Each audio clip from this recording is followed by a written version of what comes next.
quelle est la suite? Souvent, c'est de belles idées et ensuite ça s'arrête. Vous avez parfaitement raison. Et je crois que ça rejoint la dernière question aussi. Qu'est-ce qu'on fait après avoir produit toute cette connaissance? De notre point de vue, il est important de considérer que ce forum est un forum de solution. Ça doit être un forum de réponse. Qui dit réponse dit on n'est plus dans le diagnostic, parce que le diagnostic est connu.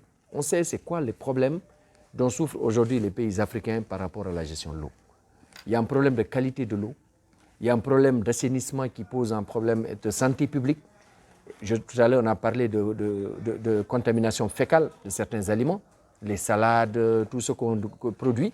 Et parfois, on a même vu le dépotage sauvage. Ça, c'était un travail qu'on avait fait avant, pour montrer que quand, par exemple, les gens ils prennent en tout cas les bouts de vidange, les bouts, ce qui sort des toilettes, ce qu'ils amènent, ils vont les déverser, c'est ce qu'on appelle le dépotage sauvage, parfois dans des champs agricoles. Et cela entraîne des problèmes dans, par exemple, les légumes que nous consommons, entraîne d'autres types de problèmes et même de santé publique.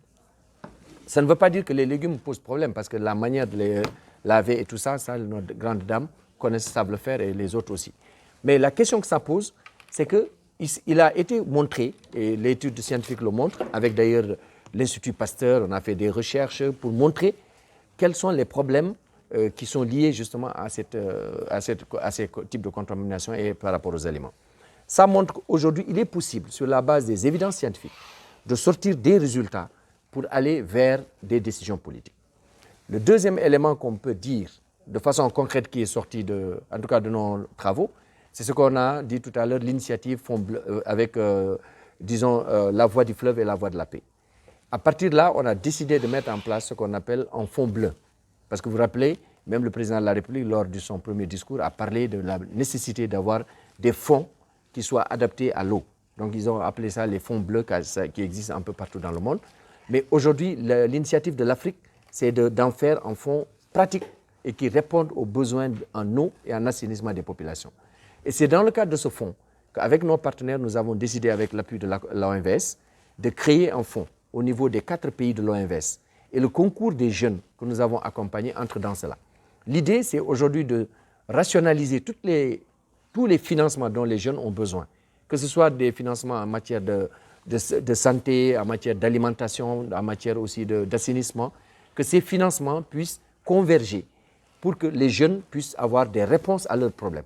Parce que souvent, malheureusement, les réponses ne sont pas toujours adaptées à ce qui se fait. Et enfin, nous pensons que le fait que la société civile, le secteur privé, arrive à dialoguer avec l'État, ça devrait permettre d'avoir un mécanisme de suivi. Aujourd'hui, le pôle de Haut de Dakar, avec IPAR, avec d'autres les universités, devrait être en mesure d'accompagner la mise en œuvre concrète des résultats qui sont sortis du forum. Vous savez, souvent, on sort avec de grandes recommandations, mais l'application pose problème. L'application, il y a 3 niveaux. Le premier niveau de l'application, c'est qu'il faut que les recommandations soient pertinentes et réalisables. Et réalistes, donc et réalisables. Et ça, je pense que nous sommes en train d'y travailler pour qu'on sorte au moins des produits précis. Deuxième chose, il faut des financements. Parce que si on a fait beaucoup de recommandations et qu'il n'y a pas de financement, ça pose problème. Donc, on est en train de voir avec d'autres bailleurs, d'autres partenaires, dont le fonds bleu, par exemple, comme mécanisme de financement, va aider avec justement nos partenaires de Geneva Water Hub et d'autres pour réussir cela. Et enfin, je crois que la question liée un peu aux filières agricoles, ce qu'il faut dire, c'est que effectivement, nous avons fait un recensement de l'ensemble des filières pertinentes dans le département de Podor. Pourquoi on a choisi Podor pour intervenir? C'est qu'aujourd'hui, Podor, c'est 140 000 hectares sur les 240 000 que compte la vallée. Deuxièmement, c'est, comme on disait, c'est au moins 3 fois la région de Thiès, juste un département. Donc, et la pauvreté est très importante là-bas, alors qu'il y a des potentialités énormes en matière d'eau et en matière foncière. La question, c'est comment valoriser ces ressources pour montrer à l'État du Sénégal qu'il est possible, avec les aménagements sécurisés et la qualité des aménagements, de transformer les conditions de vie des populations et en faire un exemple pour que les jeunes trouvent de l'emploi. Et qu'aujourd'hui, que ce soit même les jeunes européens qui viennent chercher du travail chez nous, ce n'est pas que nos jeunes partent ailleurs. Et ça, c'est possible, parce que l'avenir appartient à l'Afrique. D'ici 2050, on a dit qu'on est dans le processus de transition démographique.